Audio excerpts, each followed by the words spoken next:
உன் சுயநலத்துக்கு என் தங்கச்சி வாழ்க்கையை சீரழிச்சிட்டு இருக்கேல, அப்படியே நீ என் குடும்பத்தை பழி வாங்க நினைச்சாலும் என்ன பழி வாங்க வேண்டியதானே?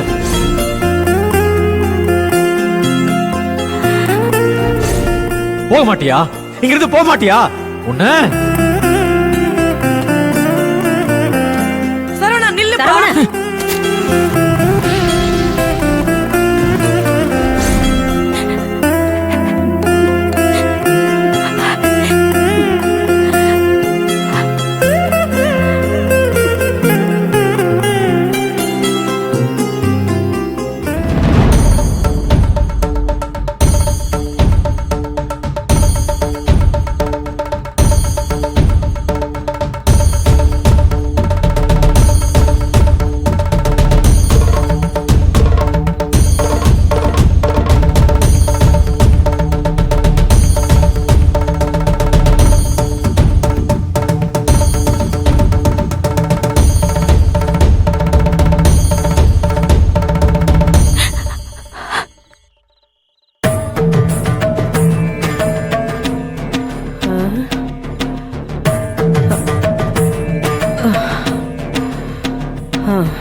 என்ன தாயி தனியா உட்கார்ந்திருக்க?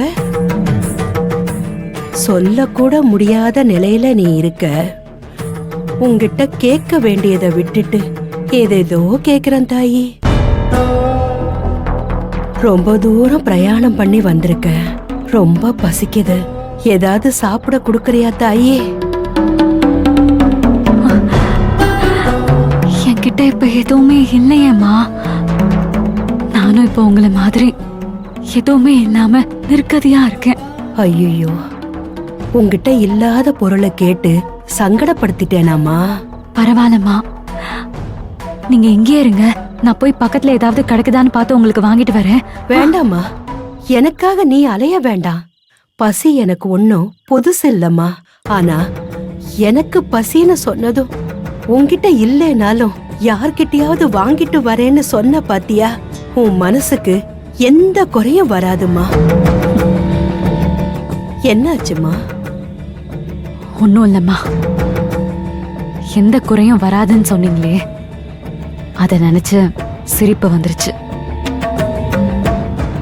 அம்மா, அப்பா, அண்ணன், அண்ணி, புருஷன், மாமியார், மாமனார், நாத்தனார்னு எல்லா உறவுகளும் இருந்தும் இப்ப யாருமே இல்லாம அனாத மாதிரி வந்து உட்கார்ந்துட்டு இருக்கேம்மா. எனக்கு எந்த குறையும் வராதுன்னு சொன்னீங்களே, அதான் சிரிப்பு வந்துருச்சு.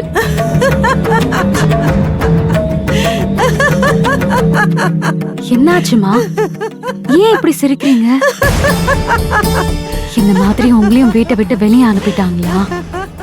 இல்ல என்ன மாதிரி உங்களையும் நம்பினவங்களா ஏமாத்திட்டாங்களா?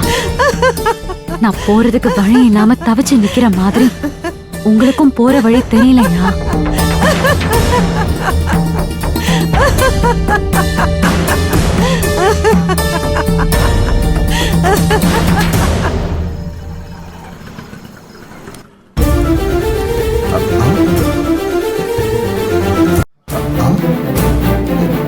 இப்படி எரிஞ்சு கிடக்கு.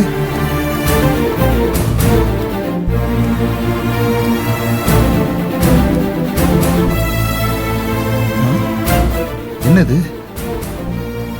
ஏய் ஜெகதா, இங்க வா. ஆமா, என்ன வாசல் எல்லாம் ஒரே சாம்பலா கிடக்கு, திண்ணையும் வெறிச்சோடி கிடக்கு. எல்லாம் உங்க ஆசை மருமகளாலதான். மருமகளா?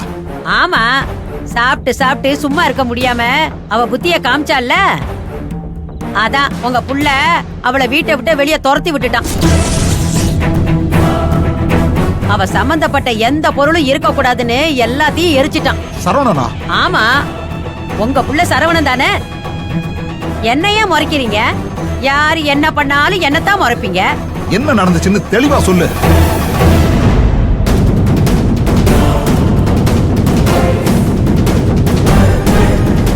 உன் சுயநலத்துக்கு என் தங்கச்சி வாழ்க்கையை சீரழிச்சிட்டு இருக்கேல, அப்படியே நீ என் குடும்பத்தை பழி வாங்க நினைச்சாலும் என்ன பழி வாங்க வேண்டியதானே?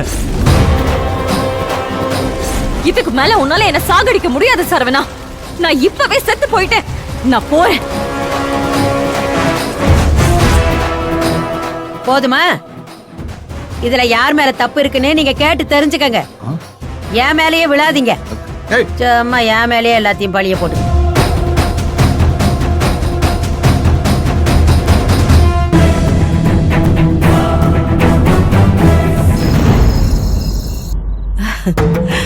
சாமி எப்பவுமே வாத்தியார் மாதிரி.